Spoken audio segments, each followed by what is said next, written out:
अनन्तं विभुं निर्विकल्पं निरीहं शिवं सङ्गहीनं यदोङ्कारगम्यं निराकारमत्युज्ज्वलं मृत्युहीनं परं ब्रह्म नित्यं तदेवाहमस्मि.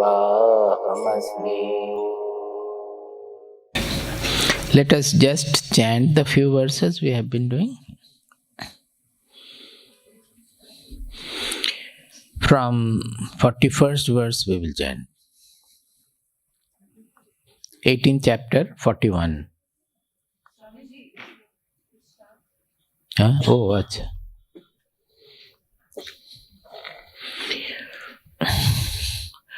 Swarajya samrajya vibhutiresha bhavat kripa shri mahima prasadat prapta maya shri gurave mahatmani namo namastestu punarnamostu namo namastestu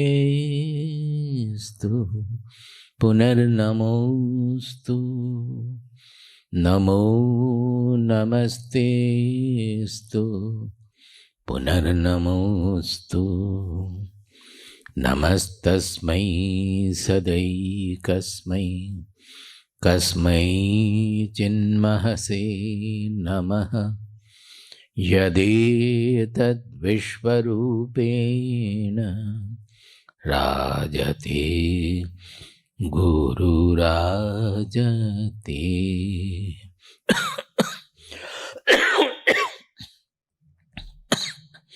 Yadetat vishvarupena rajate guru rajate.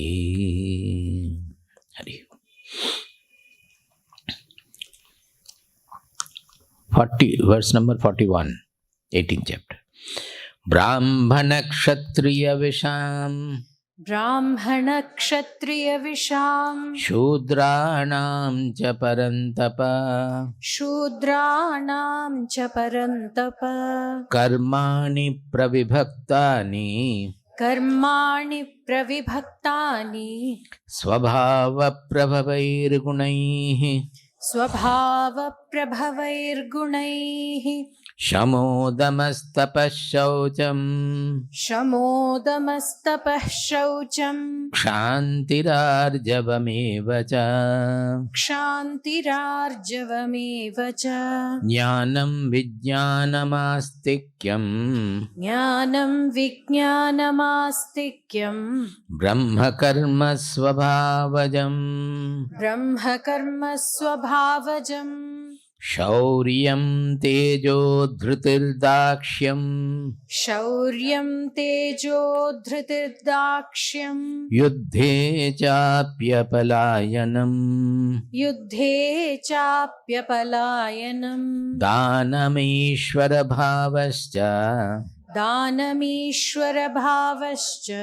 kshatram karma svabhavajam krishi gaurakshya vanijyam vaishya karma svabhavajam paricharyatmakam karma shudrasyapi svabhavajam sve sve karmanyabhiratah samsiddhim labhate naraha swakarma niratah siddhim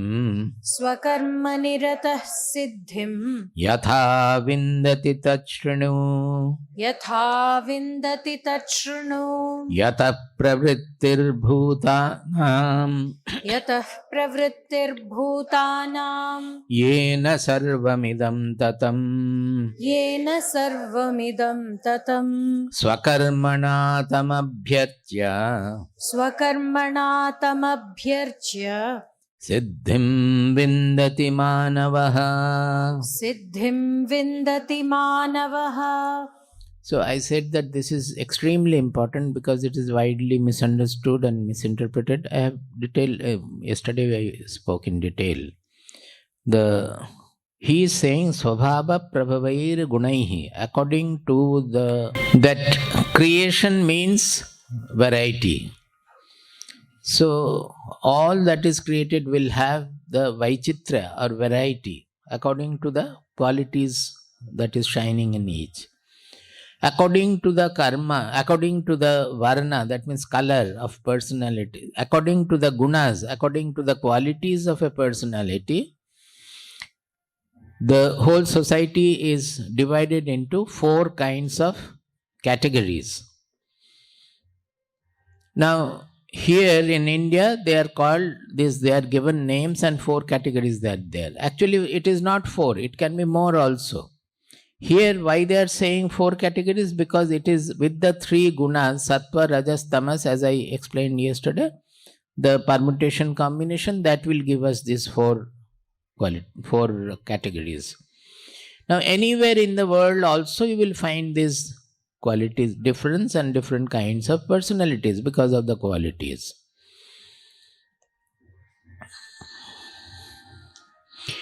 Yesterday I mentioned that although it is according to the qualities, there is a chance of this becoming jati or caste. The difference between varna and jati. Varna means the quality difference, color difference. Color means not the skin color, the quality difference in the personality. Whereas jati means according to birth. I said that when it is strictly the varnas are followed, we explained yesterday in detail that how our country excelled in all the departments because of this strict varna division, that each category was following that particular work. Now suppose somebody is very good artist, but because of attraction for medicine or for IT, they will take to that branch. Desire for money, desire for position, they will corrupt unless we have enough of honor, or say more or less equal honor and respect for all the kinds of work the society needs. Society needs everything. There is nothing less important. It is just like the head and the foot. I mean, the legs are also equally important like the upper part of the body. So society needs everything. But what happens is that with time, some categories predominate over the others, and so they start looking down upon others. That is the corrupting feature in the society, which created the trouble with the caste system. That is normally left to itself. It is very natural that a musician will try to marry a musician. A professor will try to marry somebody in the educational profession. An artist will try to marry some artist. A man given to manual labor will not generally marry a raja or a professor, the kshatriya or anybody, the fighter, the military. The military people also, you will find that they like to have the alliance from the military people. This is very natural. So what happens after a few generations, that varna becomes jati. Varna means the quality difference. Because of this choice of marriage and the two similar qualities getting married, that particular qualities get enhanced in the next generation. You will find where 2-3 generations of musicians are there, the children will start singing almost in the pregnancy itself. Coming out, they will be very much given to music, and so it becomes jati. Not only, even in becoming jati also there is no problem, provided they had the mutual respect and they understand the comprehensiveness of the need for everything in the society. Suppose the traders were not there, will we be able to live? We will not get food, we will not get the clothings, we will not get anything that is necessary for life. So how can the kshatriya or the Brahmana look down upon the vaishya? Suppose there was nobody to do the manual service also, will we be able to satisfy our life? So it is a selfish way of, which is the trouble everywhere. The society undergoes trouble because of our selfishness. We don't have a comprehensive vision, and we don't have mutual respect. From there the trouble comes. Otherwise the varna division is meant for excellence. That is why our country excelled in music, excelled in vastra shilpa, that is clothes, excelled in literature. There is no other country where everything has been written in poetry, as in Sanskrit.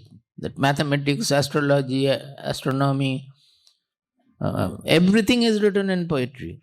And that too, it was going on from mouth to mouth without writing also. There is Panini grammar, which is even now regarded unparalleled in the whole world. There is no such grammar of that stature. So this excelling possible because of the guna, similar gunas getting married, and that enhancement taking place in the family. But now it is not like that, it is everything has got mixed. So there is no clear cut that kind of a difference also. You cannot hardly make any difference. Now these are all general differences. There can be always exception. The Shastras will give always exception, and the most shining exception is Valmiki and Vyasadeva. Valmiki was a shudra in a way. In the forest he was. And Vyasadeva also was from Matsaganya, that from a fisherman community. So it's a mixture of, like that you will find various names that there who, even people from those who are not undergoing any varnashrama also, they also became jnani and all. There are so many examples. It is only as a general category it is given for the society. Now the most important point on which this is based is that everybody is same in their ultimate inmost level. If that we are aware of, then no dishonor or looking down upon or discounting can come. If you are aware that in our ultimate reality all of us are the same. Yesterday I had given the example at the end, I don't know whether it was recorded, but that the electricity is coming, it is expressing as the light, as the sound, as the movement in the fan, and so many other things. Everywhere it is electricity. Somewhere it is light, somewhere it is sound, somewhere it is movement. Why did I say? Because of svabhava, to explain the svabhava. In Bhagavad Gita, svabhava is explained that swa means our real self. Bhava means the expression of the real self, of our real identity. So, svabhava has got two aspects I explained yesterday. One is that the self we come to know is absolutely, there cannot be any difference, because when in the self-experience, in samadhi, nirvikalpa samadhi, there is no world, no guna, nothing. It is beyond all gunas. It's the pure consciousness, Atma, which is not a material object, which can be known only as the amness in us. You cannot know the consciousness, this is consciousness. Even thinking like that also is wrong there. So, there is no difference. I gave the example of Ramakrishna Dev and Vivekananda. The self they experience, both experience the same. But how that self expressed through Ramakrishna's body-mind complex and Vivekananda's body-mind complex, that is poles apart, absolutely different. You can take any example of the sense, it is different. Because that expression depends on the body-mind personality. The same consciousness expressing through different body-mind personality will be different. Now, after discussing that what are the actions of a Brahmana svabhava, naturally what he will do. It is the natural svabhava, when we are saying the self experiencing through the personality naturally. Where we have desires and other things, ambitions, etc., that natural expression is hindered. Suppose just now, as I said, a art-oriented person taking to completely different profession or so, it is the unnatural because of the desire for money or desire for something else, position, etc. They are not taking to their own svabhava. So it is getting deviated from there. If the society had given equal importance to all these, then the artist would have taken to art. If the money also was same, when we took to our teaching profession, I was getting only 250 rupees a month.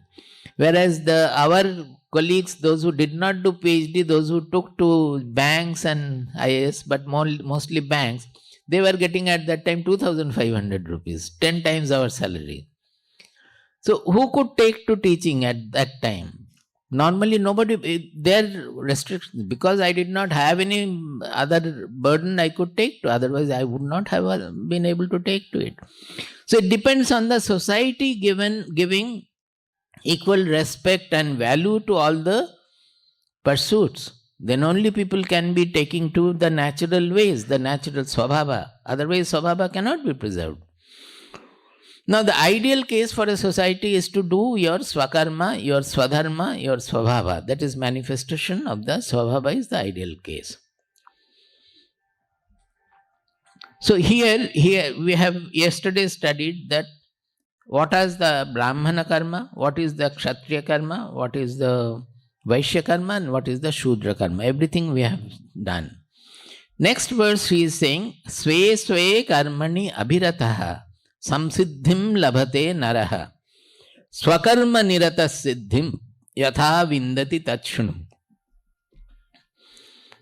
He says that remaining engaged in their own natural svabhava karma, in their natural action, people can attain samyak siddhi. Samsiddhi means samyak siddhi.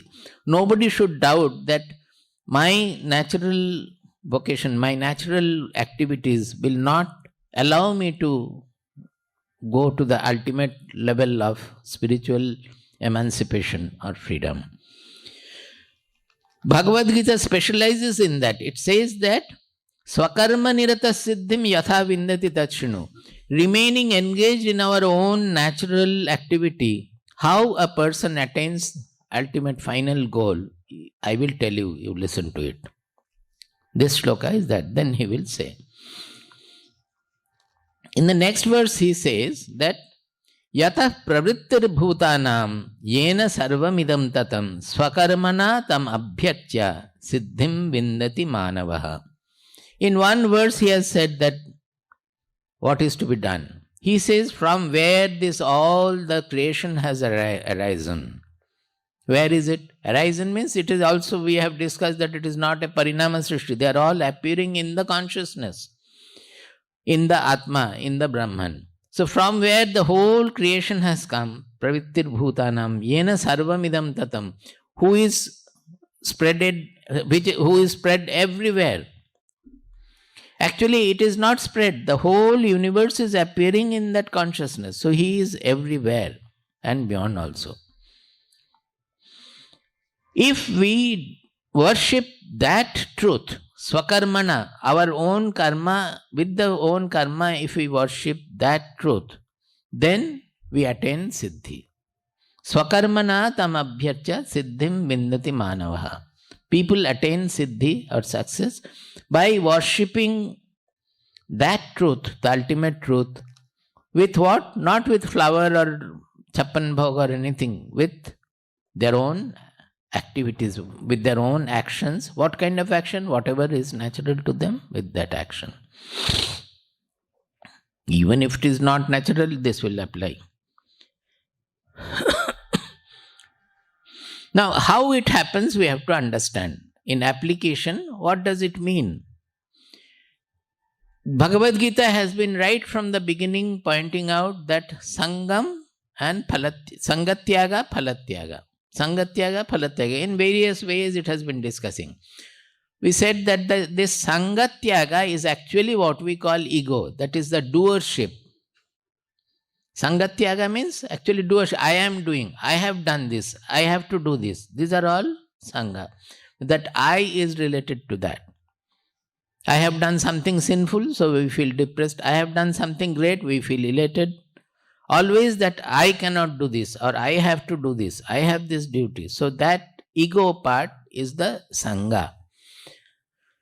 And phala part is, phala kamana, I said that it is not the objective result of whatever we are doing, because there we cannot do anything. Whatever we are doing correspondingly will be the causality, according to causality will be the objective result. You cannot renounce that at all. Phalatyaga is that by getting the result, finally I will become happy. That means the basic delusion that I will become happy or fulfilled by getting something from the world. That is the result they are pointing out. Bhagavad Gita only speaks about the internal result, not the external result. External result will follow causality. If you do the work well, the result also will be well. You are not supposed to renounce it after that. What you have to renounce is the I will become happy. So when it is not done properly, you become depressed. When it is done, you get the desired result, you become elated. So you undergo the sukha dukkha trouble there. And you are not happy till the result is had. You become anxious about the result, whether I will get the desired result, whether I will become this, I will become that. So all that is actually taking away your attention from the work. All these things we have been discussing. Now,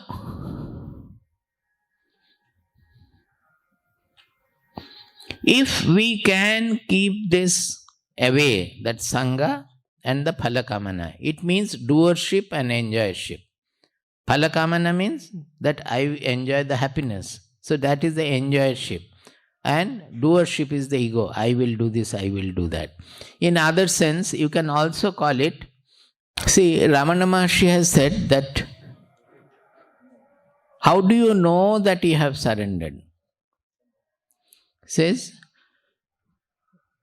Ishvara arpitam nechaya kritam. That means when you don't do following your desire, it is not a desire motivated karma, desire motivated action, then it becomes surrendered.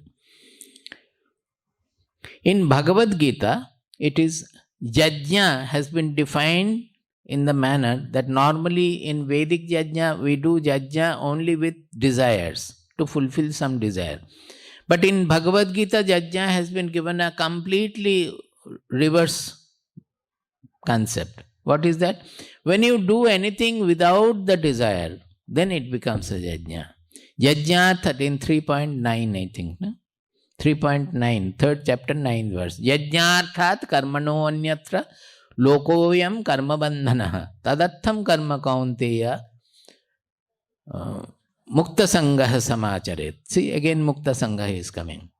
He says, yajnarthat karmanaha anyatra lokoyam karma bandhanaha. We are getting bound by our actions because we are always looking for the phalakamana and the ego. Because of the ego and the sangha, we are getting bound by our activities. Actually, Bhagavad Gita is saying repeatedly, the activities are not to bind us, but the activities have to be taken as an instrument for liberation. In Upanishadic practice or Kevala Jnana Nishtha, we don't get engaged in the activities. But here Bhagavad Gita is saying no. You get into the activities and activities will take you to the ultimate goal, provided you change your attitude with which you are engaging in the activities. That means normally we are active by the desire motivated actions only. You do it as whatever to be done as it comes, never thinking that this will make me happy. So everything you will do without the anxiety, without the phalakamana, but your focus will be entirely on the activity and you will do the best possible, you will get the best possible result, but the result sometimes may not be what you are wanting. So he says, what he says is the jajna. That means by the whole universe, if you look at the whole universe, the galaxies are getting born, the galaxies are dying, the earth is going around the sun, the moon is going around the earth, the plants are growing, the flowers are blossoming. Everywhere, is there any desire? It is all natural activity everywhere. Sahaja. Sahaja means natural, which is born with its own birth. The activities are sahaja. They are all desire free. Like that, we human beings also, with our qualities, our selection of our resolution, our willpower, with whatever qualities have been given, we can remain active naturally without any desire. This desire motivation is coming because we are under the delusion that something from the world will make us happy. It is so simple. Actually, the desires are not making us happy. It is keeping us disturbed. The moment we get the desired object, the desire is eliminated, and that makes us happy. So it is the elimination of the desire which makes us happy. The delusion is that if I get the desired object, I will become happy. But has anybody become happy in the world by getting his desired object? Till another desire comes, he is happy. Once the desire is fulfilled, we are happy. Till another desire or anxiety or fear comes in, then again we are not happy. So, he says that if we offer all our activities as in the jajna of the universal Lord, the whole thing is a jajna of the universal Lord. In that, whatever we can contribute, whatever we are made of nature, we have been given certain quality. There is a need for activity in the world as well as for my own life. And I do the activity, whatever to be done, as an offering to the jajna of the universal Lord. So, this is what he is meaning here again, although it has been discussed in 3rd chapter and later chapters also. That swakarmana tamabhyarcha yata pravrittir bhutanam yena sarvamidam tatam swakarmana tamabhyarcha. We have to, that truth which is pervading the whole universe, which is there, the whole universe is appearing on that truth has to be worshipped with our own karma, whatever to be done. That's swakarma or svadharma or svabhava karma, whatever you may say. With the work we are doing, that work has to be done as a worship to that. Now, if we do it as a worship, then what happens to our mind? That means there cannot be any ego. There cannot be any phalakamana also. Why the ego is going? Guna guneshu vattanta iti matva na sajjate. You go to 14th chapter, 19th verse.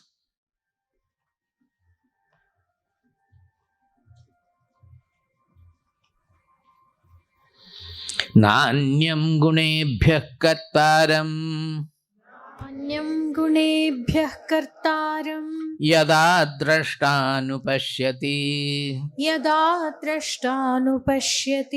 gunebhyascha param vetti madbhavam sodhigacchati. Krishna says madbhavam sodhigacchati. That means he attains my status. That means whatever goal Krishna has attained by identifying his small atma with the universal atma, he also attains that. When the drashta, he sees nanyam gunebhya kattaram. Normally what we are seeing, that I as the constituted egoistic personality, I am doing this, whatever we are doing. But when the drashta, that means I see that it is all the play of the gunas. As the gunas are playing in nature, they are playing through my body-mind personality also.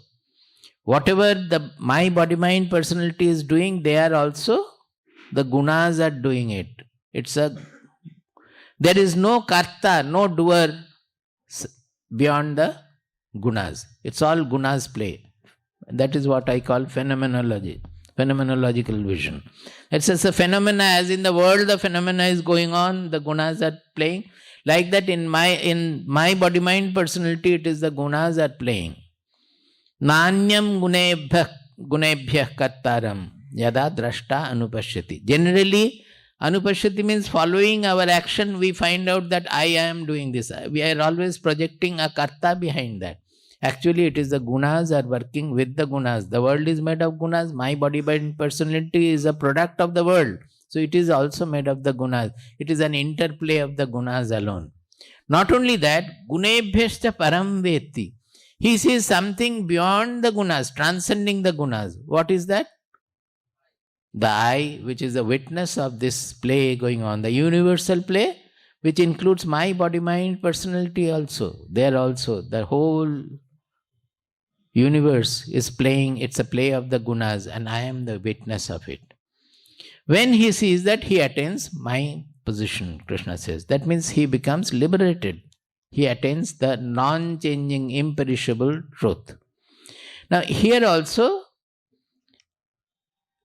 saying that swakarmana tam abhyarcha, this is the meaning that when we worship the ultimate truth with our own work, then we don't have any ego. We are not seeing any karta beyond the work that is being done. It is being done as the guna constitution.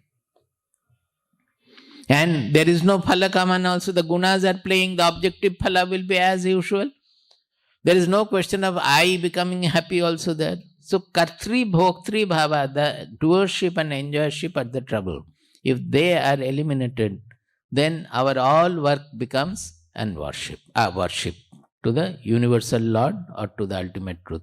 Is it understandable, or I am speaking something meaningless? Yes. Now you compare with yesterday's example that the same electricity is, according to the as far as electricity is concerned, it is all the same. Just like the Atma, it is the svabhava of the electricity. Now as it is expressing through a light bulb, it becomes light.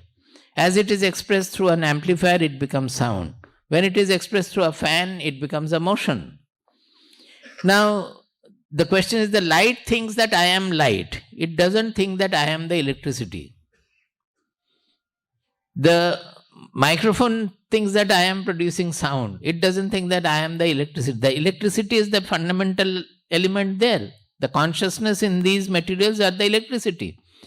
So it is only shifting their identity from this amplifier, bulb and fan to electricity. Do you get it? When I become electricity, others are all only guna. As guna is there, according to that it is manifesting different places. So I become the electricity alone. So like that, we have to attain that soul, as I had given the example of the mirror. The light is coming from the top. Each mirror is having a reflected beam. You turn the mirror and with the reflected beam you see the world. But if the mirror thinks that this reflected beam is originating from me, is it right? It is not. The light is coming from there. So you turn the light, the reflected beam, to see where from it is coming. Original light, you find that it need not be with the reflected beam. That light is manifest by itself. So the reflected beam from each mirror, suppose the mirrors are colored, one is green, one is red, one is yellow, the reflected beam will be correspondingly colored. But when they discovered that actually the color is coming from the body, mind, personality of the mirror, from the body of the mirror, but the original beam is colorless and I am that beam, then all the guna constitute, it transcends the gunas. This is the gunatita level of the knower. And this is how, whatever is your characteristic, whether you are a Brahmana or a shudra or a kshatriya or a vaishya, you have to transcend to that level where we are all the same. Now, if you see that this purity which comes from the removal of the ego, and that is sangha, and phalakamana, that is ego and enjoyership, bhogetcha. The enjoyership is the doership and enjoyership.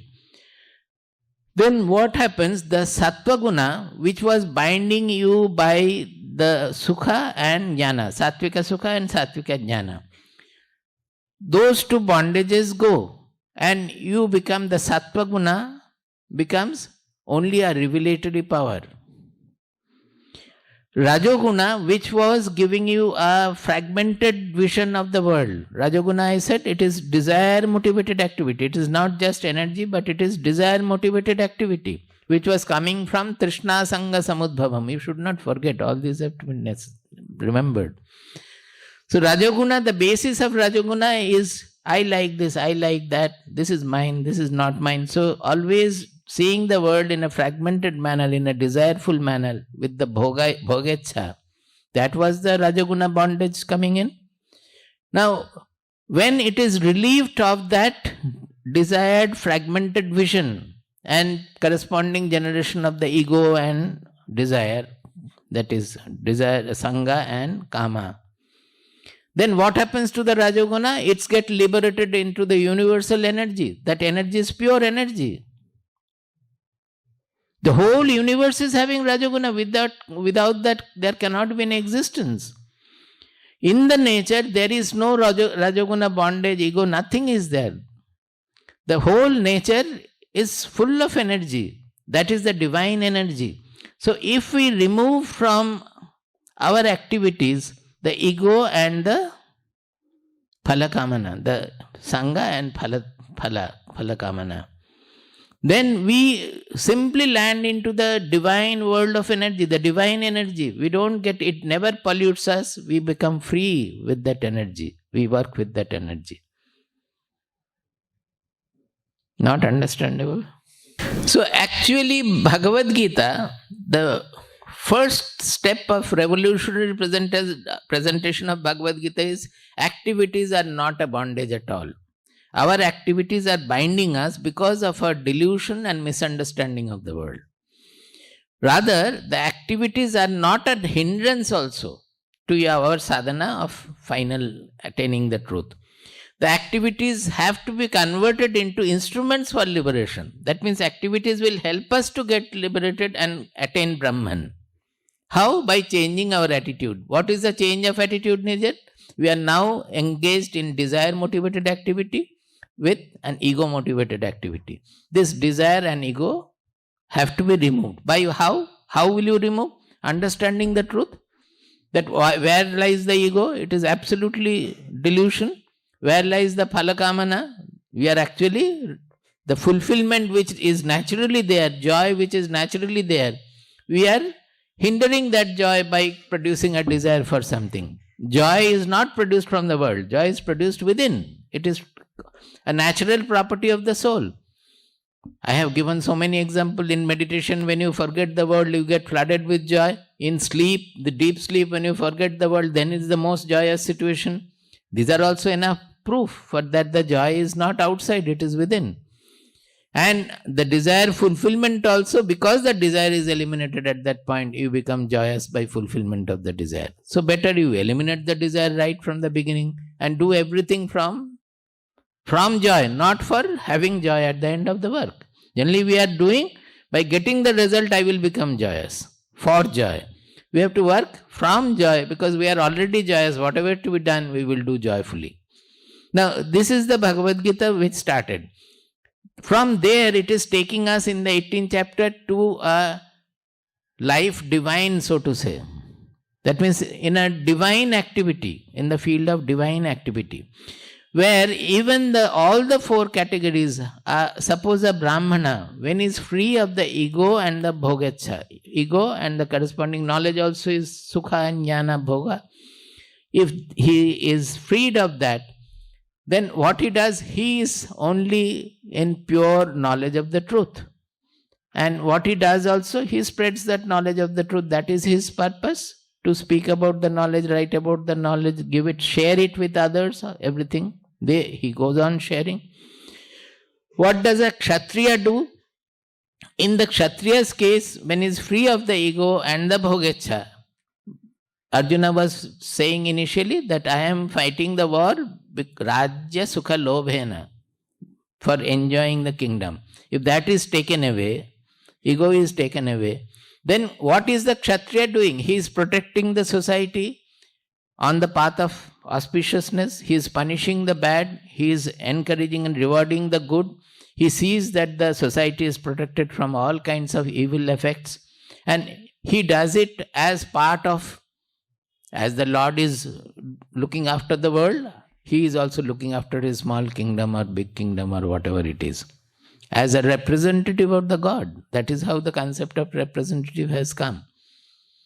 So, His work now is no more binding him. He is doing the divine work. And with the what is the energy? Rajoguna energy is predominant there. This is called the purified sattva, purified raja. That Rajoguna is now not creating any bondage. It is purified Rajoguna, where he has got liberated in the universe of energy, where he will be acting as a representative of the Lord. Whatever to be done, he will do, not out of ego or bhogetsa. A vaishya who is given to trade, business, etc., his fundamental, the pure part of it is the vaishya karma is love and sharing. So, when he is out of the profiteering motive and desire motivated activity, then he is doing for sharing everything. The whole universe is running on mutuality. Suppose even in the crystal, unless there is a mutual bondage between the centers, the crystal will collapse. If the planets and the stars, they are not under mutual force, etc. Everywhere there is a mutuality. Thinking of others, feeling of others. Without this mutuality, nothing can exist in this world. So the Vaishya is playing a great role in the society of creating this mutual bondage, that sharing materials, sharing various things here and there. Without that, the society cannot survive. So when the personal gain motive is personal desire, personal ego is taken out, then he simply does this sharing activity out of love. So he lands into divine love. The first one is divine knowledge, second one is divine energy, the third one is divine love, and the fourth one is divine service. That he no longer thinks that I am low and I don't know anything, I don't have enough of intelligence, I cannot do anything. No. You can do it as a service to the Lord, not to service to your master or anything. You are doing it as a service to the Lord. The whole vision changes there. So, actually the tamoguna also, the purified of tamoguna is stability. How the whole universe is stable in its, with all its movement. The movement is because of the rajoguna. And the stability, the overall stability is because of the inertia. That is the tamoguna. These are there as experiential also. In those who practice meditation, you will find in the books also it is written, must be, that they can experience the shuddha sattva guna, where he becomes just like knowledge. Nothing is the consciousness. It becomes an experience. He can become, in meditation, he can have the experience of infinite energy. That is, the inertia of the body is not there, the rigidity of the body is not there, as if he has become fire of energy. He can experience the tamoguna as a great stability like the mountain, a very calm stability that when that takes over, he will not be immediately get over and work also. It's very fulfilling, stable feeling will be there. These are all the purified form of tamoguna, rajoguna, sattva-guna. There is nothing wrong in them. The wrong comes because of our ego and that sangha and phalakamana. Ego and bhogetsa. Our doership and enjoyership. If that is eliminated, then everything takes its pure form. And we get liberated. The whole life, the work becomes divine. Whatever we are doing. As we say that all these qualities also, they get mixed with each other. As we said that the knower's work, what is he doing? He is spreading the knowledge. So it is the Brahmana work, according to the varnas. He is doing, it is not only knowledge, he is handling the tremendous power. This knowledge comes with the power, energy. So he is always diverting the energy or utilizing the energy for the benefit of the world. So in that, doing it, he is kshatriya. When he has to take some role in the society, he will take a very energetic role there. Tremendous energetic role, but all for the protection of the society. He is actually, what is he doing? Sharing his knowledge with everybody. Is it not a vaishya work? The trader is sharing whatever he has with the people. Here he is sharing the knowledge. So that is a vaishya vritti. And actually he is doing seva for everybody. He is serving people by the knowledge. So he is at once all the four varnas. So there is a mixture of the varna in the higher level. Who will be what and how will he be?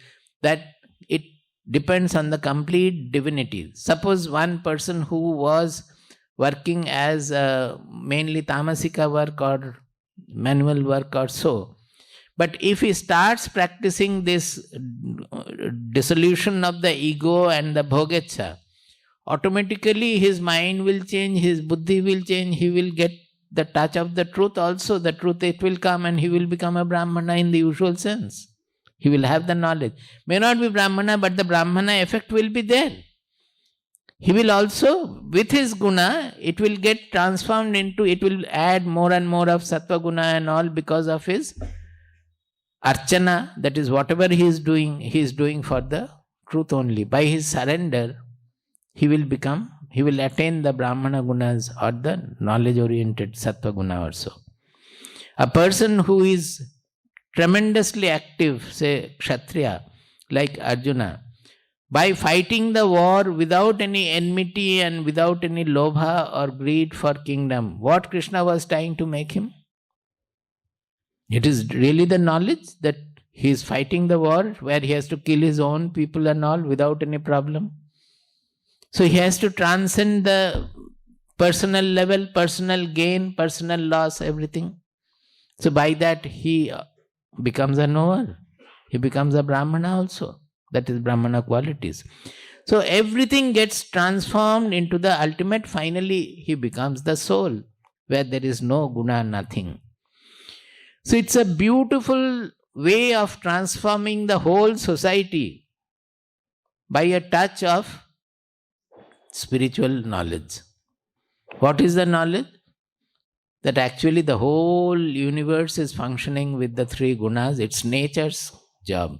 And you are only a witness to that. Where is the ego coming? Where is the phalakamana coming? Understanding that the both are absolutely useless hindrance. Automatically they will go. Desire, one does not have to reject or renounce.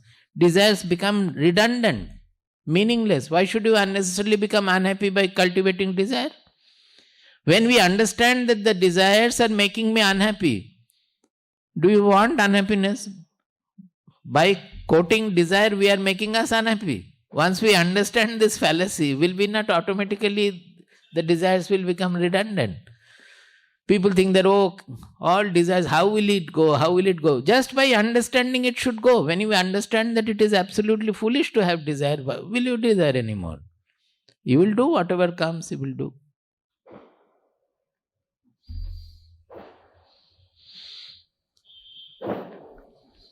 So, you can say, in a way, I don't know, I've tried to write it, the law of action determined by svabhava. This svabhava is giving us a principle, a law of action. This svabhava concept. The law of action determined by svabhava is the principle of self-unfoldment and blossoming into divine action.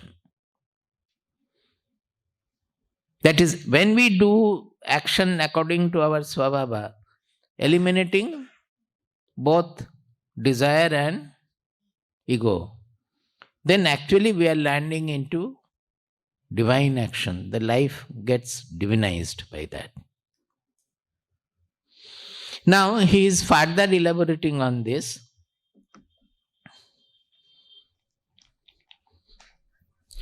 Shreyan svadharmo vigunaha Shreyan svadharmo vigunaha paradharmat svanushthitat paradharmat svanushthitat svabhavaniyatam karma svabhavaniyatam karma kurvannapnoti kilvisham. kurvannapnoti kilbisham. Svabhavaniyatam karma. That means the karma which is guided by the svabhava. Svabhava niyatam karma kurvan na apnoti kilvisham. That will never bring any sin or any impurity by doing the svabhava niyatam karma. Why? Because Arjuna, see the context also, Arjuna was having the fear of sin. Ahovata mahat papam kattum vyavasita vayam. That by fighting for Rajya Sukha Lobha, we are committing one of the greatest sins. That was his concept.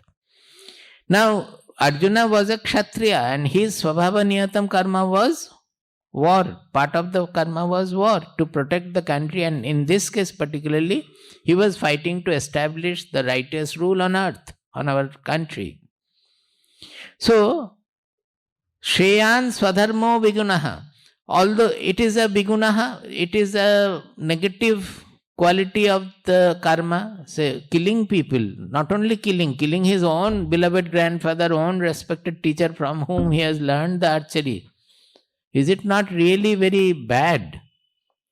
That is the vigunaha. It is not a good thing. For the military, they are always have to kill. Is it not? It is not something good anybody will relish. For the police, we say they are always doubting people. It is not good. If you police is such, particularly those who are in the detective section, they have to doubt everybody. That is not good. So these are the vigunaha, these are the negative qualities of a karma.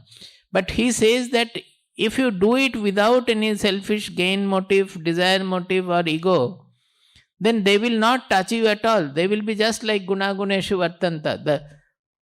You are doing, as a person, whatever duty has to be done, you are doing. Killing also is like that. Do you get it? So, he says, Shreyan svadharmo vigunaha. If Arjuna had taken to bhikshavritti and sannyasa as he proposed, then going to the forest, he would not have been able to focus his mind on kevala jnana nishtha or on the spiritual goal.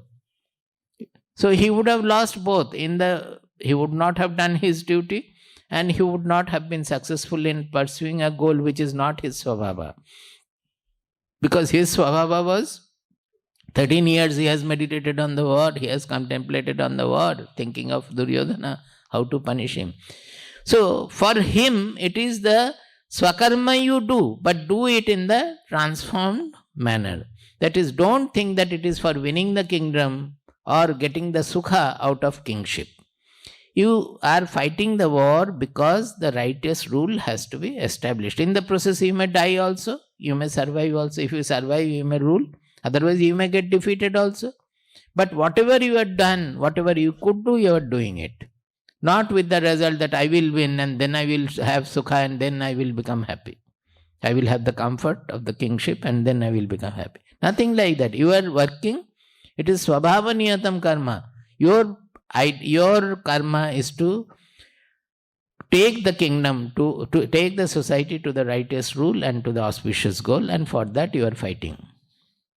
So don't change your svadharma just because your svadharma has got some negative points in it, that you have to kill or you have to do this or do that.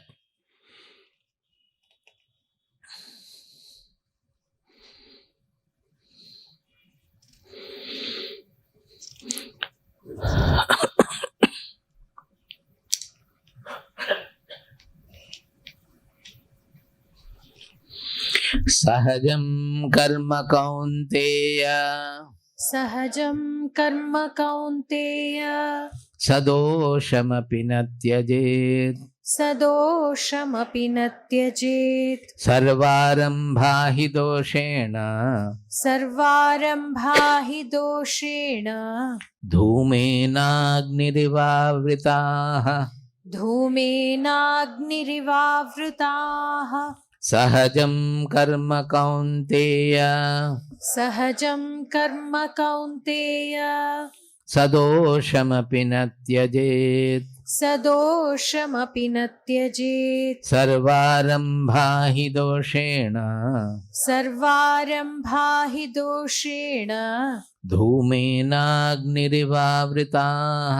धूमेनाग्निरिवावृताः Sahajam means which is natural to you, which is born with you. Ja means born with you, that is which is natural to you. Sahajam karma, O Kaunteya, Sahajam karma sadoshamapi na tyajet. The same thing he is saying, that if it has some dosha, it has some defect in it, it should not be left. Because war is full of defect. And they have to sometimes take to some improper, so-called improper means also. To fight adharmic enemy, you have to take to adharma. So, if you are too proud about your dharma, like Yudhishthira, you will not be able to win the war. You have to take to adharma sometimes there. So, all these are defects of the sahaja karma for them. Sarvarambhai doshena dhumena agni rivavritaha. As in fire, with fire always there will be some smoke. So whatever work you do, you will find that there are some defects. Don't be carried away by the gross defect you are seeing. Whatever you do, there will be some defects here and there. Asakta buddhis sarvatra असक्त बुद्धिः सर्वत्र जितात्मा विगत स्पृहः जितात्मा विगत स्पृहः नैष्कर्म्य सिद्धिं परमां नैष्कर्म्य सिद्धिं परमां संन्यासेनाधिगच्छति. संन्यासेनाधिगच्छति. See, Naishkarmya Siddhi is a great statement. It's a great concept. He has brought in here. He says, Asakta Buddhis Sarvatra. That if you are not clinging to anything, clinging to what you like and hating or intolerant about what you dislike, if it is like that, you are doing only svabhava niyatam karma, not getting deviated from that. Jitatma vigata sprihaha. Jitatma means you have won over the slavery to the lower tendencies, that is your indriyas for the sense indulgence, or the mind for looking for blaming, pride, ego, etc. All those lower tendencies you have won over. And vigata sprihaha, that means you have no desire anything. You have understood that there is nothing to desire from the world. It is not going to make you happy. He attains Naishkarma Siddhim, Paramam Sannyasena Adhigacchati. Here two concepts are taken together. One is Sannyasa, another is Naishkarmya. In earlier, he has already mentioned that Sannyasa, Naishkarmya, all are inner attainment. That is, Naishkarmya can be thought about as not doing anything outside. But Bhagavad Gita tells us that it is impossible to renounce all the work. Work something for living, you have to do the work, at least even the mind is moving or the breath is going. That Naishkarmya is, outside Naishkarmya is not a practicable concept. So the Naishkarmya, real Naishkarmya is getting freed of the doership and enjoyership. That is, I am doing that doership, that I, actually it is the ego. I am doing, to get rid of, when you understand that you are not doing anything, it is the guna guneshu vattanta. The gunas are playing, I am only the witness, I am seeing it. Then that Naishkarmya is attained. That you can do 10 times or 100 times the work the others are doing, but you don't feel that you have done anything. Karyam karomi na cha kinchidaham karomi. Karyam karomi na cha kinchidaham karomi. And what is the sannyasa? Sannyasa is samyak nyasa. If you go on rejecting one after another thing, that will not be the sannyasa. Sannyasa is again the complete dissolution of the ego. That is the sannyasa. That is the internal sannyasa. When will the ego be completely dissolved? When you understand that you are not doing anything, the ego also will be dissolved. Ego is about what? I have done something, I have to do something, I have done something great, I have done something sinful, or I have to do this, do that, etc. When you understand that the gunas are playing, you go on doing whatever to be done, remaining as a witness. So this is it. We will stop here. This Naishkarma Siddhim here and Sannyasa here, they need quite a lot of discussion. There are opinion difference amongst the interpreters also. But generally we follow the simple interpretation of as Bhagavad Gita is, that it is everything is internal. Even the sadhana is internal. So we say that the most of the seekers who say that I don't find time, Swamiji, I am so busy in the family and so busy in the office, they have no excuse before Bhagavad Gita, because Bhagavad Gita has not asked you to do anything with special time.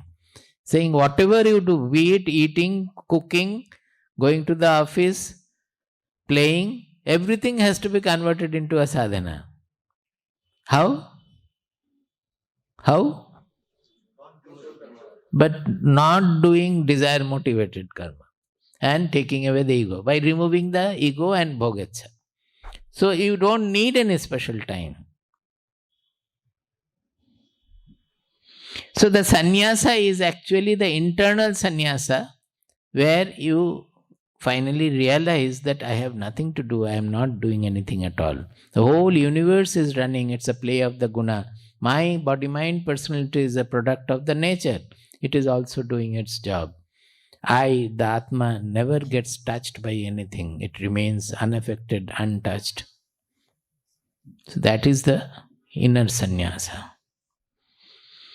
In Yoga Vasishta Shikidvaja, when he finally tried to commit suicide, I told the other day, or in the morning, I have confused what I am speaking in the morning and what I am speaking in the evening, that if this body is the cause of my bondage, I am going to sacrifice the body also. He was ready to jump in the fire. Then Chudala caught hold of him. What are you going to sacrifice by this? You are suffering from the ego. The ego has to be put in the fire, not the body. In Vishnu Sahasranam also you have seen that we offer everything, the whole program is offering, jajna. Then at the end we do the Purna Ahuti. At the end we collect all the material. Everything we are making a ritual, but actually Purna Ahuti means the Ahuti of the ego.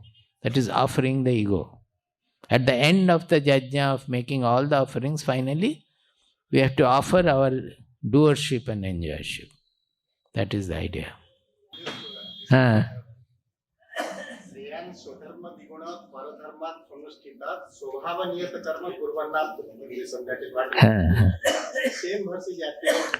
Yes. That is bhayavaha. It's little different.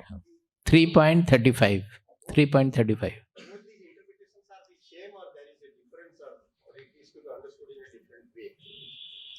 3.35. See that? Shreyan svadharmo viganaha paradharmat svanushthitat swadharme nidhanam shreyaha paradharmo bhayavaha. Only bhayavaha is changed. It is the same thing. That even if you die in svadharma, for a warrior it is very true. For a military people also it is very true. For a police also it is true. That in pursuing your own dharma, even if you die, taking to another dharma is bhayavaha. Why? Because you will be completely deviated from your path.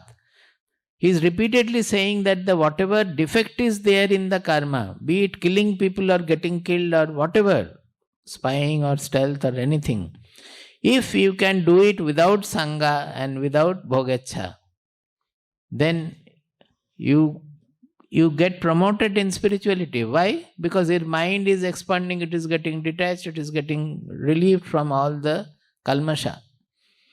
So if you leave your svadharma just because of attraction for something, then you are losing the opportunity of utilizing your swakarma for making the mind free of all the affectedness.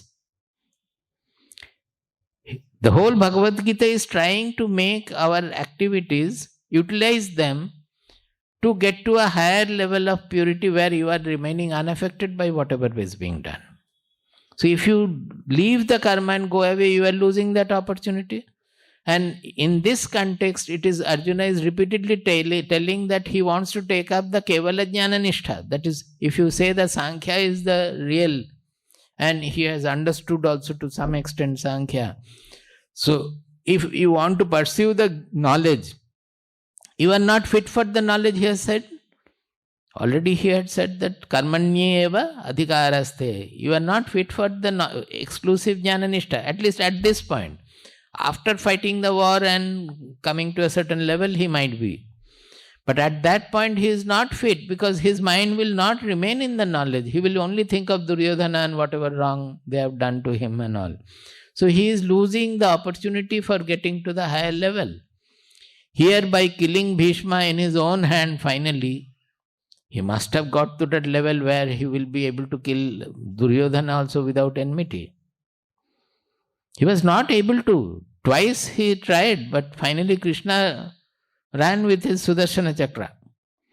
You are a coward. You will not be able to do. I will kill Bhishma. You know that, no? Bhishma immediately left his weapon and said that, will I have the fortune of dying in your hand, O Prabhu, Krishna? But by that time Arjuna has left his chariot and fell at Krishna's feet. Please, please, please, don't. You have told that he will not take weapon, so let me kill my grandfather. But when he was shooting the arrows, it is striking Bhishma and falling down. It was so weak. He was not able to. So it was not easy that.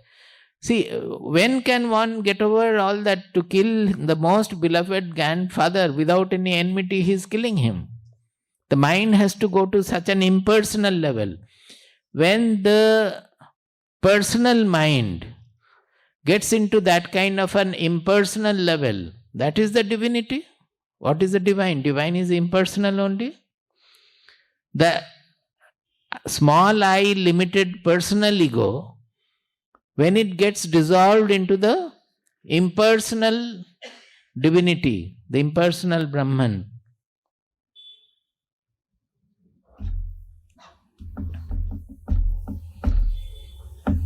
then his power becomes the divine power.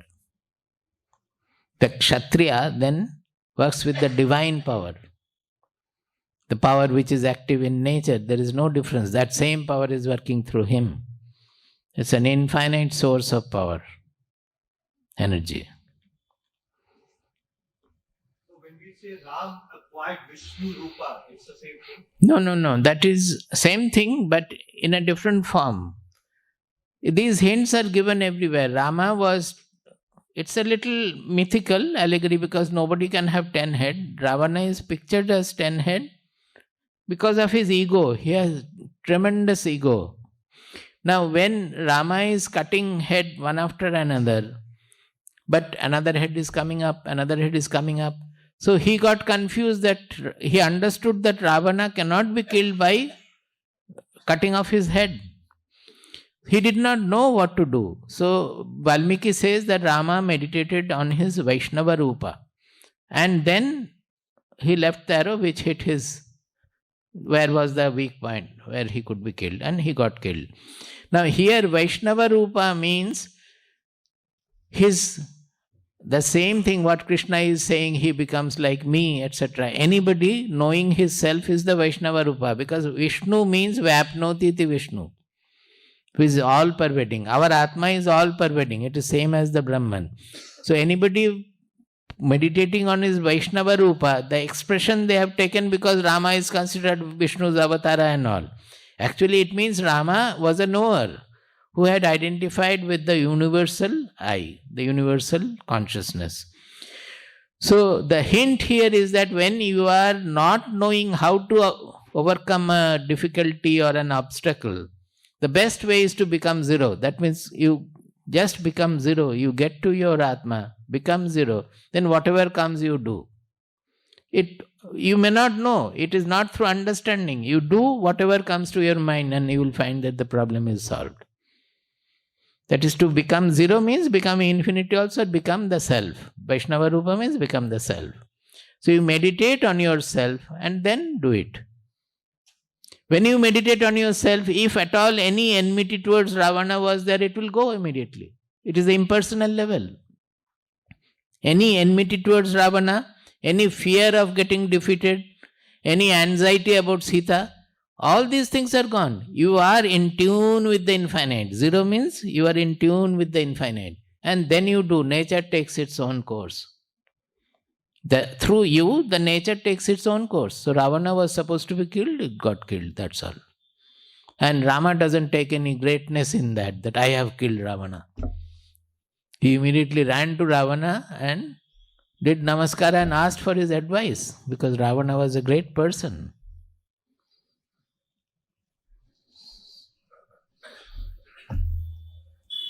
Where lies the difference in Iliad Odyssey? After killing, I think it is Achilles, no? The defeated person is tied to the chariot and the body, it's taken around the war field, so the body became a mangled flesh. Who is that? Achilles, no? And here, after killing Ravana, Rama goes to him and asks for his advice. What did he say? He said, Shubhasya shighram, ashubhasya kalaharanam.